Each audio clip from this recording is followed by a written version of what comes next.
Hi friends, welcome to Shameeskitchen Kitchen. എല്ലാവർക്കും സുഖാണല്ലോ. ഇന്നത്തെ നമ്മുടെ സ്പെഷ്യൽ എന്ന് പറയുന്നത് പഴം കൊണ്ട് വളരെ എളുപ്പത്തിലും വളരെ രുചികരമായിട്ടും തയ്യാറാക്കി എടുക്കാൻ പറ്റുന്ന നല്ലൊരു പലഹാരമാണ്. അപ്പോൾ ഇതിന്റെ ഡീറ്റെയിൽസ് ഒന്നും മിസ് ആക്കാതിരിക്കാൻ വേണ്ടിയിട്ട് എല്ലാവരും ഒന്ന് സ്കിപ്പ് ചെയ്യാതെ കണ്ടേക്കണം. കൂടെ തന്നെ ഈ വീഡിയോ ഒന്ന് ലൈക്ക് ചെയ്യാനും നമ്മുടെ ഷമീസ് കിച്ചൻ ചാനൽ ഇതുവരെയും സബ്സ്ക്രൈബ് ചെയ്യാത്തവരാണെന്നുണ്ടെങ്കിൽ പ്ലീസ് ഒന്ന് സബ്സ്ക്രൈബ് കൂടി ചെയ്തേക്കണേ. എന്നാൽ ശരി, നമുക്ക് വേഗം റെസിപ്പിയിലേക്ക് പോകാം. ഇതിനു വേണ്ടിയിട്ട് ആദ്യം നമുക്ക് വേണ്ടത് നേന്ത്രപ്പഴമാണ്. അപ്പോൾ ഞാനിപ്പോൾ ഒരു 3 നേന്ത്രപ്പഴം എടുത്തിട്ടുണ്ട്. അത്യാവശ്യം വലിയ നേന്ത്രപ്പഴത്തിൽ 3 എണ്ണമാണ് എടുത്തിട്ടുള്ളത്. എന്നിട്ട് ഓരോ പഴവും ഇതുപോലെ രണ്ടായിട്ടൊന്ന് കട്ട് ചെയ്തിട്ടിരിക്കുകയാണ്. കാരണം നമുക്കിനി നല്ലതുപോലെ ഒന്ന് ആവിയിൽ വേവിച്ചെടുക്കണം. അതിന് വേണ്ടിയിട്ടാണ് നല്ലതുപോലെ ഇതിൻ്റെ പുറംതൊലൊക്കെ നന്നായിട്ട് കറുത്തു പോയിട്ടുള്ള പഴം ഉണ്ടല്ലോ, അതെടുക്കാൻ വേണ്ടി നിൽക്കരുത്. ആ പഴം ആകുമ്പോഴത്തേക്കും നമുക്ക് ആ ഒരു രീതിക്ക് ആ ഒരു ടെക്സ്ചറിൽ നമുക്ക് പിന്നീട് ആവിയിൽ വേവിച്ചെടുത്തതിന് ശേഷം കിട്ടില്ല. അതിൻ്റെ പേരിലാണ്. ഇതിപ്പോൾ അത്യാവശ്യം നന്നായിട്ട് പഴുത്തൊരു പഴം തന്നെയാണ്. പക്ഷേ ഇതിൽ നിന്നും കുറച്ചും കൂടി ഒന്ന് ഈ കറുപ്പൊന്നും വരാത്ത പഴമാണെന്നുണ്ടെങ്കിൽ നമുക്ക് എടുക്കാവുന്നതാണ്. എന്നാൽ ഇതിൽ നിന്ന് ഒരുപാട് കൂടുതലായിട്ട് കറുത്തു പോയ പഴം എടുക്കരുത്. ഇനി നമുക്ക് ഒന്ന് ആവിയിൽ വെച്ച് വേവിച്ചെടുക്കാം. ആവശ്യമില്ലേക്കുള്ള വെള്ളമെല്ലാം ഇപ്പോൾ നല്ലതുപോലെ ഒന്ന് തിളച്ചു തുടങ്ങിയിട്ടുണ്ട്. ഇനി നമുക്ക് ഇതിൻ്റെ മുകളിലുള്ള തട്ടൊന്നിട്ട് കൊടുക്കാം. നമ്മൾ എടുത്തു വെച്ചിരിക്കുന്ന പഴമെല്ലാം ഇതിന് മുകളിലേക്ക് വെക്കുകയാണ്. ഒരു 10 മിനിറ്റ് മാത്രം ഇത് ആവിയിലിരുന്ന് നല്ലതുപോലെ ഒന്ന് വെന്ത് കിട്ടട്ടെ. ഒരുപാട് സമയം വെക്കേണ്ട, 10 മിനിറ്റ് മാത്രം മതിയാവും. നമ്മളിതിപ്പോൾ വെച്ചിട്ട് ഒരു 10 മിനിറ്റോളം ആയിട്ടുണ്ട്. ഇനി നമുക്കൊന്ന് തുറന്ന് നോക്കാം. നമ്മുടെ പഴമെല്ലാം നല്ല രീതിയിൽ സോഫ്റ്റായിട്ടൊന്ന് വെന്ത് കിട്ടിയിട്ടുണ്ട്. ഇനി നമുക്ക് ഫ്ലെയിം ഒന്ന് ഓഫ് ചെയ്ത് കൊടുക്കാം. ചെറുതായിട്ടൊന്ന് തണുത്തതിന് ശേഷം ഇതൊരു ബൗളിലേക്കൊന്ന് മാറ്റുകയാണ്.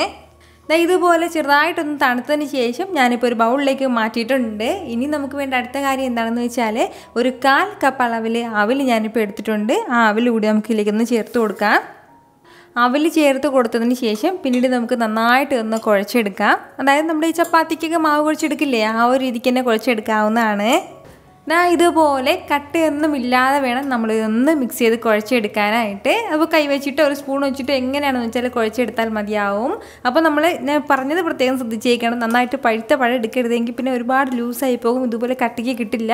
അപ്പോൾ കുറച്ച് കട്ടി കിട്ടാൻ വേണ്ടിയിട്ടാണ് നമ്മൾ അവൽ ചേർത്ത് കൊടുത്തിട്ടുള്ളത്. എങ്ങാനും കുറച്ചും കൂടി ലൂസായിട്ടിരിക്കുകയാണെന്നുണ്ടെങ്കിൽ അവൽ ചേർത്ത് കൊടുത്താൽ മതിയാവും. അപ്പോൾ ഇതുപോലെ ഈ ഒരു രീതിക്ക് വേണം, ഈ ഒരു കറക്റ്റ് കൺസിസ്റ്റൻസിയിൽ വേണം നമുക്ക് ഇതൊന്ന് കുഴച്ചെടുക്കാനായിട്ട്. ഇത്രയും ആയിക്കഴിഞ്ഞാൽ ഇതിനുള്ളിൽ വെക്കേണ്ട ഫില്ലിംഗ് കൂടി പെട്ടെന്ന് ചെയ്തെടുക്കാം. ഇനി നമുക്ക് വേണ്ടത് ഒരു പാൻ എന്ന അടുപ്പത്തേക്ക് വെച്ചിട്ട് അതൊന്ന് നന്നായിട്ട് ചൂടായി വരുമ്പോഴത്തേക്കും അതിലേക്ക് ഒരു 1/2 കപ്പ് അളവിൽ ചെറുപയർ പരിപ്പ് ചേർത്ത് കൊടുക്കാം. അതായത് നന്നായിട്ട് കഴുകി എടുത്തിട്ടുള്ള ചെറുപയർ പരിപ്പാണ് കേട്ടോ. വെള്ളം കംപ്ലീറ്റ് ആയിട്ട് മാറ്റിയിട്ടുള്ളത്, കുതിർത്തെടുത്തതല്ല, കഴുകി എടുത്തതാണ്.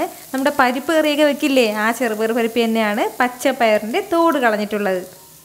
പരിപ്പ് ചേർത്ത് കൊടുത്തതിന് ശേഷം നല്ലതുപോലെ ഫ്ലെയിം ഒന്ന് മീഡിയത്തിൽ വെച്ച് കൊടുത്തിട്ട് ചെറുതായിട്ട് ഇതൊന്ന് വറുത്തെടുക്കാം. നമുക്ക് നല്ലതുപോലെ ഇതിൻ്റെ കളറെല്ലാം ഒന്ന് മാറിക്കിട്ടണം, അതുവരെ ഒന്ന് വറുത്തെടുക്കാം. പ്രത്യേകം ശ്രദ്ധിക്കേണ്ടത് ഇതുപോലെ ഒന്ന് കഴുകി അല്ല വെള്ളം കംപ്ലീറ്റ് ആയിട്ട് മാറിയിട്ട് മാത്രമേ നമ്മൾ വറുത്തെടുക്കാൻ നിൽക്കുള്ളൂ. അതായത് പിന്നീട് നമ്മൾ ഇത് വേവിച്ചെടുക്കാൻ അങ്ങനെയൊന്നും പോകുന്നില്ല, അതിൻ്റെ പേരിലാണ്. ചെറുതായിട്ട് ഇപ്പോൾ ഇതിലുള്ള ആ നനവെല്ലാം പെട്ടെന്ന് തന്നെ ഒന്ന് മാറിക്കിട്ടിക്കോളും ആ ചൂട് വരുമ്പോൾ തന്നെ. നമ്മുടെ ഈ പച്ച ചെറുപയറുണ്ടല്ലോ, അപ്പോൾ അതിൻ്റെ ഈ തോട് മാറ്റിയിട്ടുള്ളതാണ് കേട്ടോ ഈ ചെറുപയർ പരിപ്പ് എന്ന് പറയുന്നത്. അപ്പോൾ ഇതിന് മുമ്പ് ഞാൻ ഒരുപാട് റെസിപ്പിയൊക്കെ ഇത് വെച്ചിട്ട് ചെറുപയർ പരിപ്പ് വെച്ചിട്ട് ഇടുമ്പോഴത്തേക്കും കുറച്ച് പേര് ചോദിച്ചിട്ടുള്ള ഡൗട്ടാണ് കേട്ടോ. അപ്പോൾ അതിൻ്റെ പേരിലാണ് ഞാനത് എടുത്തെടുത്ത് പറയുന്നത്. ഇതുപോലെ വളരെ കുറച്ച് സമയം മാത്രം നമ്മളിതുപോലെ ഒന്ന് വറുത്തെടുക്കുമ്പോഴത്തേക്കും അതിൻ്റെ ആ പരിപ്പിൻ്റെ കളറൊക്കെ ഒന്ന് ലൈറ്റായിട്ടൊന്ന് മാറി തുടങ്ങും. ആ മഞ്ഞ കളറിൽ നിന്ന് ലൈറ്റായിട്ടുള്ളൊരു ബ്രൗൺ കളറിലേക്ക് ഇതുപോലെ വന്ന് തുടങ്ങും. അപ്പോൾ ഈ ഒരു സമയം ആകുമ്പോഴത്തേക്കും പിന്നീട് നമുക്ക് ഫ്ലെയിം ഓഫ് ചെയ്യാവുന്നതാണ്. വീണ്ടും ഒരുപാട് സമയത്ത് നമ്മളിതുപോലെ വറുക്കേണ്ട ആവശ്യമില്ല. ഫ്ലെയിം ഓഫ് ചെയ്ത് കൊടുത്തു കഴിഞ്ഞാൽ പിന്നെ വേണ്ടതെന്ന് വെച്ചാൽ ഇതിപ്പോൾ നല്ല ചൂടല്ലേ, ഈ ചൂടൊന്ന് ചെറുതായിട്ട് മാറിയതിന് ശേഷം മിക്സിയുടെ ജാറിലേക്ക് മാറ്റി ചെറിയ രീതിയിലൊന്ന് നമുക്ക് പൊടിച്ചെടുക്കണം. ചെറുതായിട്ടൊന്ന് ക്രഷ് ചെയ്തെടുത്താൽ മാത്രം മതിയാകും. പൗഡർ പോലെ അങ്ങനെ പൊടിച്ചെടുക്കണം എന്നുള്ള ആവശ്യമില്ല. അതേ തവ തന്നെ ഒന്ന് ചൂടാക്കിയതിന് ശേഷം അതിലേക്ക് ഒരു 2 ടേബിൾ സ്പൂൺ അളവിൽ നെയ്യ് ചേർത്ത് കൊടുക്കാം. നെയ്യ് ഒന്ന് ചൂടായി തുടങ്ങിക്കഴിഞ്ഞാൽ പിന്നെ ഇനി നമുക്കിതിലേക്ക് വേണ്ടത് ചിരകിയ തേങ്ങയാണ്. ഞാനിപ്പോൾ ഇതുപോലെ ചെറുതായിട്ടൊന്ന് അരിഞ്ഞെടുത്ത തേങ്ങയാണ് എടുത്തിട്ടുള്ളത്. അപ്പോൾ 1/2 കപ്പ് അളവിലാണ് ചിരകിയ തേങ്ങ വേണ്ടത്, അത് ചേർക്കാം. ഫ്രിഡ്ജിൽ വെച്ചിട്ട് തേങ്ങ എടുക്കരുത് കേട്ടോ, നല്ല ഫ്രഷ് ആയിട്ടുള്ള തേങ്ങ തന്നെ നമുക്ക് ഇതിലേക്ക് ആവശ്യമായിട്ടുണ്ട്. എങ്കിൽ മാത്രമേ ആ കറക്റ്റ് ടേസ്റ്റ് നമുക്ക് കിട്ടത്തുള്ളൂ. അപ്പോൾ തേങ്ങ ചേർത്ത് കൊടുത്തിട്ട് നല്ലതുപോലെ തന്നെ എല്ലാം ഇതുപോലെ ഒന്ന് വഴറ്റിയെടുക്കാം. ഫ്ലെയിം ഈ സമയത്തിൽ മീഡിയത്തിലാണ് വെച്ച് കൊടുത്തിട്ടുള്ളത്. അതിൻ്റെ ആ ഒരു പച്ച ടേസ്റ്റ്, നമ്മുടെ തേങ്ങയുടെ പച്ച ടേസ്റ്റ് മാറുന്നവരെ മാത്രം ഒന്ന് ഇതുപോലെ ഒന്ന് വഴറ്റി കൊടുത്താൽ മതിയാവും. നെയ്യിൽ തന്നെ നമ്മൾ കഴിവതും ഒന്ന് തയ്യാറാക്കാൻ വേണ്ടി പ്രത്യേകം ശ്രദ്ധിച്ചേക്കണം. ഇതുപോലെ വറുത്തിട്ട് നമ്മുടെ തേങ്ങയുടെ ആ ഒരു പച്ച ടേസ്റ്റ് എല്ലാം ഒന്ന് മാറി തുടങ്ങിക്കഴിഞ്ഞാൽ പിന്നെ ഇനി നമുക്ക് വേണ്ട കാര്യം എന്താണെന്ന് വെച്ചാൽ നമ്മളിതാ പൊടിച്ച് മാറ്റി വെച്ചിരിക്കുന്ന ചെറുപയർ പരിപ്പും കൂടി ചേർക്കാം. ചെറുപയർ പരിപ്പും ചേർത്ത് കൊടുത്തിട്ട് വീണ്ടും നല്ല രീതിയിൽ ഒന്ന് മിക്സ് ചെയ്ത് കൊടുക്കുകയാണ്. ഒന്ന് നന്നായിട്ട് എല്ലാ തേങ്ങയിലേക്കും നമ്മുടെ ചെറുപയർ പരിപ്പൊക്കെ ഒന്ന് മിക്സ് ആയി കഴിഞ്ഞാൽ പിന്നെ ഇനി നമുക്കിതിലേക്ക് വേണ്ടതാണ് ഇതുപോലെ ചെറുതായിട്ട് പൊടിച്ചെടുത്ത കപ്പലണ്ടിയും കൂടിയാണ്. വറുത്ത കപ്പലണ്ടിയാണ് കേട്ടോ, നിലക്കടലയാണ് ചേർക്കുന്നത്. ഒരു 1/4 കപ്പ് അളവിൽ നിന്ന് ഒരല്പം കൂടി കുറവായിട്ടാണ് ആവശ്യമായിട്ടുള്ളത്. 2 സ്പൂൺ നിറയെ എടുക്കാം. ഇതുപോലെ ഈ ഒരു അളവിൽ നല്ലതുപോലെ കപ്പലണ്ടി പൊടിച്ചെടുക്കരുത്. ഇതുപോലെ ലൈറ്റായിട്ട് മാത്രം ഒന്ന് പൊടിഞ്ഞ് കിട്ടിയാൽ മതിയാവും. കൂടെ തന്നെ പിന്നെ ഇനി ഇതിലേക്ക് വേണ്ടത് കുറച്ച് ഈന്തപ്പഴം കൂടിയാണ്. അപ്പോൾ ഞാനിപ്പോൾ ഒരു 7 ഈന്തപ്പഴം എടുത്തിട്ട് ഇതുപോലെ ചെറുതായിട്ടൊന്ന് അരിഞ്ഞരിഞ്ഞ് എടുത്തിട്ടുണ്ട്. അതുകൂടി ചേർക്കാം. ഇത് ഇത്രയും ചേർത്ത് കൊടുത്തിട്ട് നല്ലതുപോലെ വീണ്ടും നമുക്കൊന്ന് മിക്സ് ചെയ്ത് കൊടുക്കാം. നന്നായിട്ട് എല്ലാം ഒന്ന് വറുത്ത് കൊടുക്കുകയാണ്. നന്നായിട്ട് ഇതുപോലെ ഒന്ന് മിക്സ് ചെയ്ത് എടുത്തു കഴിഞ്ഞാൽ പിന്നെ ഇനി നമുക്കിതിലേക്ക് വേണ്ടത് നമ്മുടെ മധുരത്തിന് ആവശ്യമായിട്ടുള്ള പഞ്ചസാരയും കൂടിയാണ്. ഇതുപോലെ ഒരു 2 സ്പൂൺ അളവിലാണ് പഞ്ചസാര ചേർത്ത് കൊടുക്കുന്നത്. നമ്മുടെ മധുരത്തിനനുസരിച്ചിട്ട് ചേർക്കാം. എന്ന് വെച്ചിട്ട് ഒരുപാട് നമുക്കിതിലേക്ക് ആവശ്യമായിട്ടില്ല. വളരെ കുറച്ച് മാത്രം മധുരം മതിയാവും. കാരണം നമ്മുടെ ഈന്തപ്പഴത്തിൽ അത്യാവശ്യം മധുരമുള്ളതാണ്. നമ്മൾ ഈ പഴത്തിലൊക്കെ മധുരമുണ്ട്. നമ്മുടെ പഞ്ചസാരയും ചേർത്ത് കൊടുത്തിട്ട് നന്നായിട്ടൊന്ന് മിക്സ് ചെയ്ത് എടുത്തിട്ടുണ്ട്. ഇനി നമുക്കൊരു ഫ്ലേവറിന് വേണ്ടിയിട്ട് ഒരു 1/2 ടീസ്പൂൺ അളവിൽ ഏലക്ക പൊടിച്ചതും കൂടി ചേർക്കാം. ഇതുപോലെ എല്ലാം ചേർത്ത് കൊടുത്തിട്ട് നല്ല രീതിയിൽ ഒന്ന് മിക്സ് ചെയ്ത് എടുത്തു കഴിഞ്ഞാൽ നമ്മുടെ ഫില്ലിംഗ് ഇപ്പോൾ ഇവിടെ നന്നായിട്ട് റെഡി ആയിട്ടുണ്ട്. അപ്പോൾ ഇത്രയും ആയിക്കഴിഞ്ഞാൽ ഇനി നമുക്കിതെങ്ങനെയാണ് ഇതെല്ലാം ഒന്ന് സെറ്റ് ചെയ്തെടുക്കണേ നോക്കാം. കയ്യിലേക്ക് ഒരല്പം നെയ്യ് ഒന്ന് പുരട്ടി കൊടുത്തതിന് ശേഷം നമ്മൾ നേരത്തെ തയ്യാറാക്കി വെച്ചിരിക്കുന്ന നമ്മുടെ ഈ പഴത്തിൻ്റെ മിക്സ് ഒന്ന് കയ്യിലേക്ക് എടുത്തിട്ട് ചെറുതായിട്ടൊന്ന് ബോളിൻ്റെ ഷേപ്പിൽ നിന്ന് റോൾ ചെയ്തതിന് ശേഷം കയ്യിൽ വെച്ചിട്ട് ചെറുതായിട്ടൊന്ന് പ്രസ് ചെയ്ത് കൊടുക്കാം.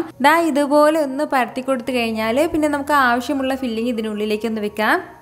ഫില്ലിംഗ് എല്ലാം വെച്ച് കൊടുത്തു കഴിഞ്ഞാൽ പതുക്കെ ഇതുപോലെ ഒന്ന് ക്രോസ് ചെയ്ത് ഒന്ന് ഒട്ടിച്ചു കൊടുക്കാവുന്നതാണ്. നമുക്ക് ഇഷ്ടമുള്ള രീതിയിൽ ഇതൊന്ന് റോൾ ചെയ്തെടുക്കാവുന്നതാണ്. അപ്പോൾ ചെയ്യുമ്പോഴത്തേക്കും ഈ ഒരു രീതിക്കാണ് കേട്ടോ ഇതിനുള്ളിലേക്ക് വെക്കാനായിട്ട്. അപ്പോൾ നമുക്ക് ഏത് ഷേപ്പിലാണോ ഇഷ്ടം അതുപോലെ തന്നെ ആ ഷേപ്പ് ചെയ്തെടുക്കാം. ഞാനിപ്പോൾ ഈ ഒരു രീതിക്കാണ് ഇത് ഷേപ്പ് ചെയ്തെടുക്കുന്നത്. അപ്പോൾ ഇതിങ്ങനെ ബുദ്ധിമുട്ടാണെന്നുണ്ടെങ്കിൽ നമുക്കൊരു ബോളിൻ്റെ ഷേപ്പിലും ചെയ്തെടുക്കാവുന്നതാണ്. വളരെ ഈസി ആയിട്ട് തന്നെ നമുക്ക് ബാക്കിയുള്ളത് ഇതുപോലെ തന്നെ തയ്യാറാക്കിയെടുക്കാം. ഇതുപോലെ എല്ലാം ഞാനൊന്ന് റോൾ ചെയ്ത് എടുത്തിട്ടുണ്ട് ഈ ഒരു രീതിക്ക്. അപ്പോൾ ഇതുപോലെ ഈ ഒരു അളവിലാണ് നമുക്കിത് കിട്ടിയിട്ടുള്ളത്. ഇത്രയും ആയിക്കഴിഞ്ഞാൽ ഇനി നമുക്ക് വേണ്ടതെന്ന് വെച്ചാൽ എണ്ണ ഞാനൊന്ന് ചൂടാക്കാൻ വേണ്ടി വെച്ചിട്ടുണ്ട്. കുറച്ച് എണ്ണ, ഒരു കുഴിവുള്ള പാത്രം എടുക്കുകയാണെന്നുണ്ടെങ്കിൽ അത്രയും നല്ലത്. എണ്ണ ഒന്ന് നന്നായിട്ട് ചൂടായി കഴിഞ്ഞാൽ പിന്നെ നമ്മൾ തയ്യാറാക്കി വെച്ചിരിക്കുന്നത് ഓരോന്നായിട്ട് എണ്ണയിലേക്ക് ഇട്ട് കൊടുക്കാം. എണ്ണയിലേക്ക് ഓരോന്നും ഇട്ട് കൊടുത്ത ഉടനെ തന്നെ ഇളക്കി കൊടുക്കാൻ വേണ്ടി നിൽക്കരുത്. ലൈറ്റായിട്ട് ഒരു 10-20 സെക്കൻഡ് കഴിഞ്ഞതിന് ശേഷം മാത്രം പതുക്കെ ഒന്ന് ഇതുപോലെ ഒന്ന് ഇളക്കിയിട്ട് കൊടുക്കാം. നമ്മളിതിലേക്ക് വെച്ചിരിക്കുന്ന ഫില്ലിംഗ് ആണെന്നുണ്ടെങ്കിലും അതുപോലെ തന്നെ നമ്മൾ ഇതിലേക്കുള്ള പഴമാണെന്നുണ്ടെങ്കിലും എല്ലാം വേവിച്ചെടുത്തിട്ടുള്ളതാണ്. ഇനി നമുക്ക് വേണ്ടത് നമുക്ക് ഇഷ്ടമുള്ള ഒരു കളറാകുമ്പോൾ തന്നെ ഇത് എടുക്കാവുന്നതാണ്. നമ്മളിതുപോലെ ഒന്ന് ഫ്രൈ ചെയ്തെടുക്കുമ്പോഴത്തേക്കും നമ്മുടെ ആ പഴത്തിൻ്റെ ആ ഒരു ടെക്സ്ചർ വന്നിട്ട് വീണ്ടും കുറച്ചും കൂടി ഒന്ന് ഹാർഡായി കിട്ടും. അതിന് വേണ്ടിയിട്ടാണ്. ഇപ്പോൾ ഇതെല്ലാം നല്ല രീതിയിൽ തന്നെ ഒന്ന് ഫ്രൈ ആയി കിട്ടിയിട്ടുണ്ട്. നമ്മുടെ ആ പഴത്തിൻ്റെ കളറൊക്കെ ഒന്ന് മാറിയിട്ട് നല്ലതുപോലെ ഒരു ലൈറ്റ് ബ്രൗൺ കളറിൽ വന്നിട്ടുണ്ട്. ഈ ഒരു സമയം ആകുമ്പോഴത്തേക്കും പിന്നെ ഇനി നമുക്കിത് എടുക്കാവുന്നതാണ്. പിന്നീട് വീണ്ടും ഒരുപാട് സമയമായിട്ട് നമ്മളിത് ഫ്രൈ ചെയ്യേണ്ട ആവശ്യമില്ല. ഈ ഒരു രീതിക്ക് തന്നെ നമുക്ക് ബാക്കിയുള്ളത് നന്നായിട്ടൊന്ന് ഫ്രൈ ചെയ്തെടുക്കാം. ഇതുപോലെ എല്ലാം നമ്മളൊന്ന് ഫ്രൈ ചെയ്തെടുത്തിട്ടുണ്ട്. നിങ്ങൾക്കിത് കാണുമ്പോൾ തന്നെ അറിയാമായിരിക്കുമല്ലോ എന്തുമാത്രം ടേസ്റ്റി ആയിട്ടുള്ള ഒരു ബനാന സ്നാക്കാണെന്ന് ഇതെന്ന്. ഇതിന് മുകളിലേക്ക് വേണമെന്നുണ്ടെങ്കിൽ കുറച്ച് നട്ട്സൊക്കെ ഒന്ന് പൊടിച്ചിട്ട് അതൊന്ന് വിതറി കൊടുത്ത് ഒന്ന് ഡെക്കറേറ്റ് ചെയ്യാം. അല്ലാന്നുണ്ടെങ്കിൽ കുറച്ച് ഡെസിക്കേറ്റഡ് കോക്കനറ്റോ അല്ലാന്നുണ്ടെങ്കിൽ പച്ച തേങ്ങ ചിരകിയതൊക്കെ ഒന്ന് മുകളിലേക്ക് ഇട്ടിട്ട് അത് നമ്മൾ സെർവ് ചെയ്യുന്ന സമയത്ത് അങ്ങനെ ചെയ്താലും മതിയാവും. അപ്പോഴത്തേക്കും കാണുമ്പോൾ ഒരു ഭംഗിയായിട്ടുണ്ടാവും. അങ്ങനെ ചെയ്യാവുന്നതാണ്. ട്രൈ ചെയ്ത് നോക്കുന്നവരെല്ലാവരും മറക്കാതെ എനിക്ക് ഫീഡ്ബാക്ക് കൂടി ഒന്ന് അറിയിച്ചേക്കണം. അപ്പോൾ ഈ വീഡിയോ ഇഷ്ടമായാൽ ഇതൊന്ന് ലൈക്ക് ചെയ്യാനും നിങ്ങളുടെ ഫ്രണ്ട്സിനും ഫാമിലിക്കും എല്ലാവർക്കും ഒന്ന് ഷെയർ ചെയ്ത് കൊടുക്കാനും ആരും മറക്കരുത്. വീണ്ടും നല്ലൊരു ഉഷാർ വീഡിയോ ആയിട്ട് നാളെ കാണാം. അതുവരേക്കും എല്ലാവരും ഹാപ്പി ആയിട്ടിരിക്കുക, സന്തോഷമായിട്ടിരിക്കുക, എല്ലാവരും സേഫ് ആയിട്ടിരിക്കണം. Take care friends.